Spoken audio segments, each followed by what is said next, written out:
Salut à tous, c'est Speedy les Speedettes, c'est 2Spi 999, DSPEE 999. Bon, j'espère que vous allez bien avec ce confinement de la mort qui tue. On en reparlera un petit peu tout à l'heure. Alors déjà, oula, qu'est-ce qui s'est passé là? Oh là, une bête qui s'est fait écrabouiller, putain j'aime pas ça. Bref, oui, déjà, je voulais commencer par dire merci à mon ami. Tu fais quoi toi? Tu vas doucement? Qu'est-ce que tu fais? Putain, le mec il se lance, il y va, il n'a rien à foutre de moi. Bref, j'avais envie de dire un grand merci à mon ami Rico Unchained. Vous savez, Eric Philippe, l'ancien, on va dire présentateur majeur, présentateur principal de Motor Live. Donc merci à lui parce que dans une de ses dernières vidéos où il présente un petit peu en cascade de chute, chute de cascade, tellement il y en a en ce moment, les tout nouveaux modèles qui vont arriver en 2021. Donc oui, il a un petit peu présenté ma chaîne et mon contenu, et puis surtout cette prochaine collaboration, parce qu'on avait déjà quand même discuté un petit peu ensemble avant, évidemment on se connaît un peu quand même, notre prochaine collaboration, en tout cas on espère le plus rapidement possible, donc avec Lunaris 2142 que vous connaissez sans doute, et donc Rico Unchained. Vous savez avec Lunaris, qu'est-ce qui se passe là-bas? On avait commencé depuis un petit moment ces fameuses vidéos débats qui s'appelle Parole 2 motards, donc 2 avec un 2. Et bien là on va essayer de mettre en place un Parole 3 motards. Qu'est-ce qui se passe là-bas? Il n'y a jamais personne ici. Ici c'est la campagne mon pote. Oui, au fait, pour info, je vais faire quelques petites courses, hein. Donc je fais un petit détour quand même, histoire de vous parler un peu, parce que sinon ça va aller trop vite. J'ouvre un peu ma visière. Ouais, donc voilà, je disais, donc Parole 2 motard que nous allons sans doute transformer en Parole 3 motard, en tout cas avec Rico dans un premier temps. On pensait aussi à d'autres personnes, alors donc on verra après, hein. Il y avait Ben Blake qui serait peut-être intéressé à voir, Panda Rider, peut-être Varalex, voilà, plein de choses comme ça. En tout cas on va commencer par un Parole 3 motard avec Rico. Alors pour le moment, techniquement, vu le confinement, on va sans doute faire en live, mais chacun de son côté. Et puis peut-être qu'on fera un live aussi physiquement, on sera vraiment ensemble, et puis peut-être qu'on aura peut-être l'occasion de tourner des vidéos tous les trois, qui sait, ça pourrait être super sympa. En tout cas voilà, moi je voulais te remercier mon petit Rico. C'était gratuit pour toi certes, mais bon, tu l'as fait, et ça fait toujours plaisir.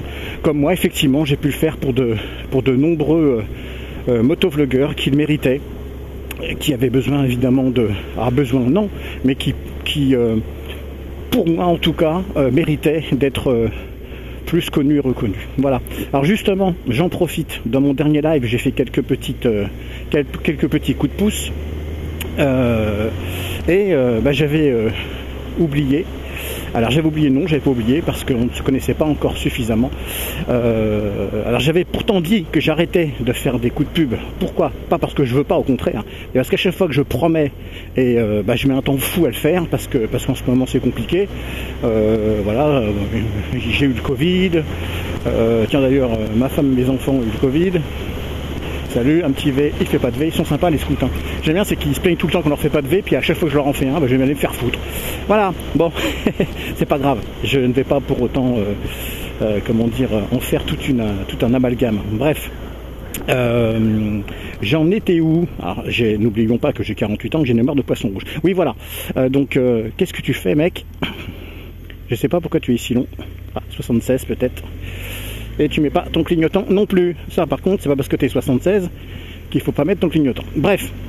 Donc voilà, je sais où j'en suis, je suis fatigué, je suis vieux. Donc voilà, je voulais vous présenter. Oui, donc je disais que je voulais plus trop le faire parce que je glandouillais à chaque fois et que je faisais des promesses et que je les tiens tout le temps.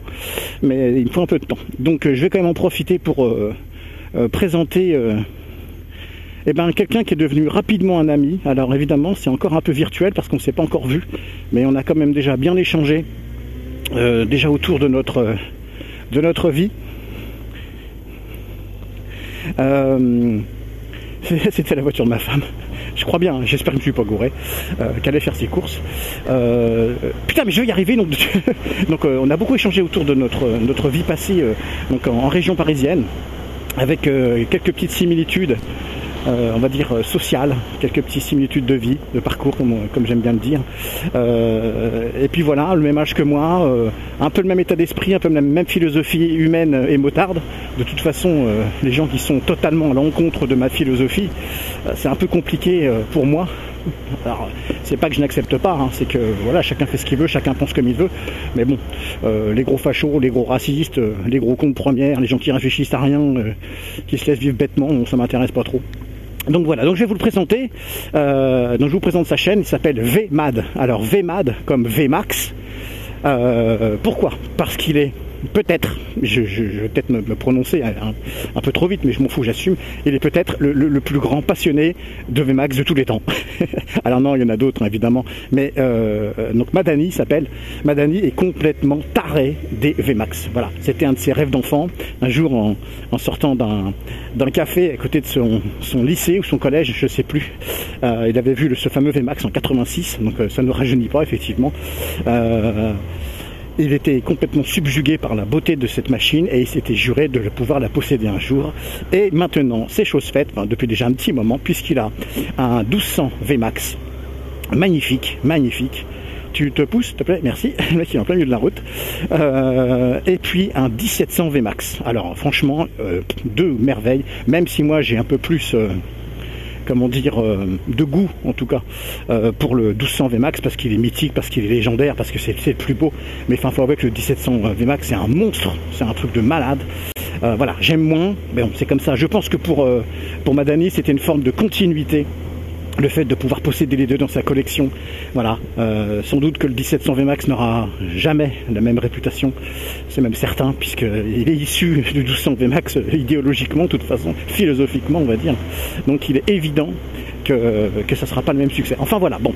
Et sinon, ce qui est super sympa, c'est que les deux sont customisés donc aux couleurs du 60e anniversaire de Yamaha. Vous savez, les fameuses couleurs jaune, noir et blanche de l'ancien pilote Kenny Roberts. Donc voilà, ils sont absolument magnifiques ces deux VMAX. Donc je vous invite, vraiment je vous invite à aller voir sa chaîne VMAD. Alors pourquoi VMAD? Parce qu'il s'appelle Madani.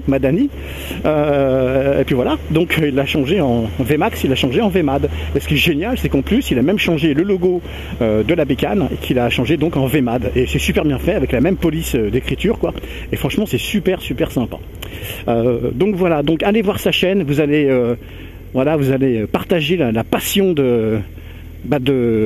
comment dire, de Madani, qui est complètement cinglé de ces deux bécanes et qui vous envoie, qui vous projette, qui vous transpire à la tronche toute cette passion. Et franchement, ce con-là, il m'a même presque fait envie de me reprendre un VMAX un jour. Bref, ça prouve que c'est efficace parce que j'en ai déjà eu un. Bon, il est un petit peu modifié. Certains, comment dire, spécialistes n'apprécieront peut-être pas, mais bon, c'est pas grave, chacun fait ce qu'il veut, tant qu'il n'emmerde pas l'autre. Donc voilà, enfin voilà, je vous invite à aller voir VMAD, c'est vraiment génial. Salut mon pote, et puis on essaie de se caler le plus vite possible pour se voir. Donc il est en région parisienne sinon. Bah, un peu comme moi j'ai vécu il y a quelques années en région parisienne, c'était une superbe région où nous épanouissons de mille feux. Non, mine de rien, c'est formateur. C'est formateur. Bref, je suis pas devenu travailleur social pour rien. Voilà. Bon, sinon, écoutez, moi j'avais envie un petit peu de partager avec vous autour du sujet de ce confinement. Ce deuxième confinement qui, pour certains, est plus acceptable, pour d'autres, absolument pas. Pour moi, c'est un peu le cas, puisque il est bizarre ce confinement. Je ne sais pas si vous avez un petit peu observé les mêmes choses que moi, mais j'ai l'impression que c'est un confinement en demi-teinte. Si confinement il devait y avoir d'obligatoire, eh bien, écoutez, moi je préférais finalement dans l'absolu qu'il y ait un pur confinement d'un mois, mais un vrai de vrai, où on ne travaille plus, où il y a que les choses essentielles qui sont en activité. Alors c'est pareil, comment décrète-t-on ce qui est essentiel de ce qui ne l'est pas? Quand on voit qu'actuellement on peut vendre des sapins de Noël, je vous m'ai bien entendu, hein, des sapins de Noël, mais qu'on ne peut pas s'acheter de vêtements, bon, il y a un truc qui va pas. Alors après, ma petite analyse à moi, elle est toute simple, hein. Nous sommes de pauvres petits connards de citoyens judéo-chrétiens qui comptons évidemment sur la symbolique, sur le partage, voilà, sur toutes ces images, ces métaphores de convivialité, de sympathie, de rapprochement familiaux.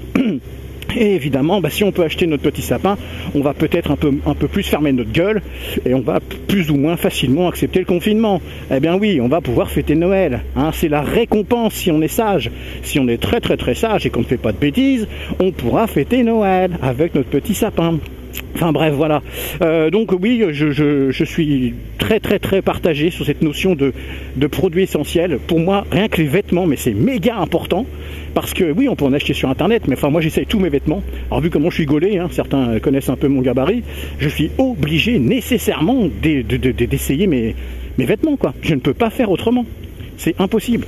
Donc voilà, bon bref. Et puis voilà, sans être... alors j'ai déjà dit en live ça, hein, sans être complotiste ni conspirationniste, je me permets de douter de plein de choses. J'ai le sentiment que on est presque en train de mettre des choses en place pour faire mourir tous les petits commerçants, tous les petits auto-entrepreneurs, tous ceux cette petite vermine là qui dérange... je sais pas, qui dérange sans doute les grands lobbies, nos grands actionnaires, nos grands espèces d'enculés qui dirigent et qui dictent nos politiques. Donc voilà, je sais pas. Voilà, j'ose imaginer je sais pas, dans ce cas-là, à quoi sert le masque s'il ne sert à rien dans les petites boutiques? À quoi ça sert d'avoir de gel hydroalcoolique s'il ne sert à rien dans les petites boutiques? Voilà, je comprends pas. Surtout que ces gens-là font vraiment preuve de responsabilité, de sérieux par rapport à ces barrières sanitaires. C'est peut-être même dans ces endroits-là qu'on fait le plus attention. Donc voilà, il y a quelque chose qui m'échappe. Donc voilà, je tiens à dire un truc. Vous savez, cette fameuse théorie du complot, elle m'emmerde parce qu'elle est trop réductrice, elle est trop simple à avancer. C'est-à-dire que dès que quelqu'un doute de la moindre chose, il est complotiste. C'est une théorie du complot. Moi, ça commence à me casser les couilles. Et surtout parce que finalement, j'ai l'impression que la véritable théorie du complot, c'est de considérer celui qui doute comme un complotiste. Voilà. Pour moi, c'est vraiment ça la vraie théorie du complot. Le vrai complot même peut-être, c'est celui qui doute, celui qui s'interroge, celui qui a des hypothèses. Ferme ta gueule, t'es un menteur, ferme ta gueule, t'es un complotiste. Et moi, ça commence à vraiment me casser les couilles. Alors, je ne sais rien, je sais que je ne sais rien, Socrate. Voilà, je ne sais pas plein de choses. Mais le problème, c'est que pourquoi on en arrive à douter autant? Mais c'est parce qu'il y a eu tellement d'incompréhension, tellement d'incohérences, tellement de mensonges au début de cette crise sanitaire, que les gens sont perdus, que les gens ont énormément de mal à donner de cette légitimité à ce confinement, de cette légitimité à cet asservissement quelque part. Voilà, alors oui, il y a une crise sanitaire, oui, il y a des morts, oui, c'est certain, mais... à un moment donné, c'est comment le peuple on arrive à douter de plein de choses, de l'efficacité des mesures, de la pertinence de ces mesures-là. Voilà, c'est ça, de la pertinence de certaines mesures qui vont socialement tuer des millions, alors des millions, j'exagère peut-être un peu, mais en tout cas des centaines de milliers de personnes, voire peut-être effectivement quelques millions, alors pas l'intégralité, hein. De la population française bien évidemment, mais il n'empêche qu'il y a quand même beaucoup de gens qui vont rester sur le carreau, c'est évident. Donc voilà, comment est-ce qu'on peut jongler, comment est-ce qu'on peut un petit peu équilibrer cette notion de crise sanitaire, mais de crise sociale, parce que la crise sociale, elle va être terrible, et on n'est qu'au début. Je n'ose même pas imaginer si Macron passe sur un deuxième quinquennat, il est bien possible qu'il repasse, parce qu'il n'y a pas grand-chose en face. Imaginez ces 5 ans d'austérité qu'on va vivre, parce que toutes ces centaines de milliards là qui ont été balancés, près de 500 en tout je crois, je ne sais plus, il y en a une grosse partie qui ont été alloués aux grands groupes français. C'est un truc de fou quoi, alors que ces gens continuent à délocaliser et à licencier. Voilà, donc qu'est-ce qui va devoir rembourser? Nous, hein, le petit peuple, les petits crevards de français, voilà, les pauvres citoyens quoi. Bon bref, voilà ça. Je divague un peu peut-être, je délire un peu peut-être, voilà, mais je suis peut-être un peu sur le coup de l'émotion, peut-être encore un petit peu sur le coup de cette forme de sidération émotionnelle. Mais voilà, j'en ai un peu marre quoi. Il est évident qu'un confinement d'1 mois, strict, pur et dur, même s'il avait coûté plus cher et que l'État avait eu besoin de rembourser plus, ça n'aurait été que sur 1 mois. Que là, ce confinement, alors on va peut-être nous déconfiner pour Noël, voilà, vous allez faire la fête, salut mec. on va aller faire la fête, gna, gna, gna, puis après hop, c'est bon, on remet la laisse, le chien il arrête d'aboyer, il ferme sa gueule. Un peu à l'instar de cette muselière hein, que j'appelle, enfin ce masque que j'appelle cette muselière, hein, où on nous empêche un peu de parler, d'aboyer, il faut qu'on la ferme quoi. Donc voilà, moi j'ai bien peur, c'est que le confinement voilà, risque de durer des mois et des mois, en tout cas en plusieurs parties, justifiées par des pics, des nouvelles vagues qui vont revenir, parce que justement, ce confinement n'a pas été suffisamment strict. Voilà. Je n'approuve pas nécessairement le confinement, même si effectivement, après voilà, je ne suis pas un grand spécialiste, mais effectivement il a des effets. La preuve, il semble qu'il y ait des effets, mais alors attention, hein. Les chiffres, oulala, les chiffres, comment on manipule les chiffres, comment on instrumentalise les chiffres, comment on tronque, comment on triche avec les chiffres. Donc voilà, toujours un petit peu de recul par rapport à ces données-là, parce qu'on en fait un petit peu ce qu'on en veut. Oui, et puis vous savez, mort du Covid. Pour moi, quelqu'un qui meurt du Covid, c'est quelqu'un qui meurt du Covid, c'est-à-dire qu'il n'avait aucune autre pathologie, aucune autre symptomologie, aucune comorbidité, et qui effectivement est mort du Covid. Il faut savoir quelque chose, c'est que la plupart des gens qui meurent du Covid sont déjà dans des situations sanitaires assez graves, assez importantes. Donc oui, ils en meurent, mais voilà, c'est quand même à mesurer entre mourir du Covid et mourir à cause du Covid, c'est-à-dire la goutte d'eau. Voilà, c'est quand même assez important pour moi à prendre en considération. Voilà, bon, j'arrête de vous embêter avec ça, j'avais un petit peu envie d'en échanger avec vous. Voilà, c'est mon avis, hein, il vaut ce qu'il vaut. Je n'ai pas la science infuse, je n'ai pas la vérité absolue, mais je me permets de douter, parce que pour moi, douter, c'est vivre. Douter, c'est voilà, c'est être conscient de certaines choses. Ce n'est pas avaler bêtement tout ce qu'on nous impose, tout ce qu'on nous demande de... Qu'est-ce que tu fais, toi? Ah d'accord, il va faire demi-tour sans doute. Donc voilà. Bah écoutez, sur ce, je vais vous laisser. Je vais comment dire, aller faire mon petit tour, acheter 2-3 courses. Enfin, on fait des courses et acheter 2-3 trucs. Donc voilà, je suis encore un petit peu énervé du coup. Bah oui, parce que je suis un être humain, j'ai des émotions, j'ai des... Ah putain, pauvre bébête. J'ai des sentiments, j'ai du ressenti, et puis voilà, j'avais envie un petit peu de partager ça avec vous. Bon, je vous laisse. Merci à tous, merci à tous les nouveaux abonnés, parce que je trouve que c'est important de remercier les gens qui sont arrivés sur la chaîne. J'espère que le contenu de ma chaîne vous plaira. Voilà, le confinement fait qu'il y a un petit peu moins de vidéos en ce moment, mais j'essaierai de faire au mieux pour vous divertir, tel un clown du cirque moderne. Qu'est-ce que j'en dis de la merde. Bon allez, je vous laisse. Ve à tous. Et puis, bah, qu'est-ce qu'on dit d'habitude? Hein, qu'est-ce qu'on dit? Bah, on dit que la moto, oui, mais la moto pour la vie. La moto, oui, mais la moto pour la vie. Putain de bordel de merde. Allez, ve à tous. Salut, bisous, prenez soin de vous. Salut, salut. Oh les amis, vite fait, cette petite vidéo pour vous montrer mon nouveau casque. Voilà. Alors c'est mon cadeau de Noël en avance parce que il était en promotion. Donc vous savez que j'aime beaucoup les motos, les accessoires, les vêtements un petit peu old school vintage. J'aime beaucoup. Donc voilà, j'ai trouvé ce casque. C'est un Biltwell, pardon. Donc voilà, avec un petit bouton qui permet de, comment dire, de lever la visière. Hop là, voilà. Donc voilà, il me plaît vraiment beaucoup. Il a un petit style bien sympa, donc il est noir brillant. Donc voilà, je fais le tour. Donc voilà, un Biltwell Gringo S. Vraiment très sympa. Avec les petites bandes là colorées qui sont vraiment cool. Les petites bandes chromées aussi. Très vintage. Voilà. Je trouve ça vraiment super sympa. J'espère que ça rend bien en vidéo. Donc voilà mon petit cadeau de Noël en avance. Petit casque qui me plaît beaucoup. Bon allez, je vous laisse. À bientôt. Salut.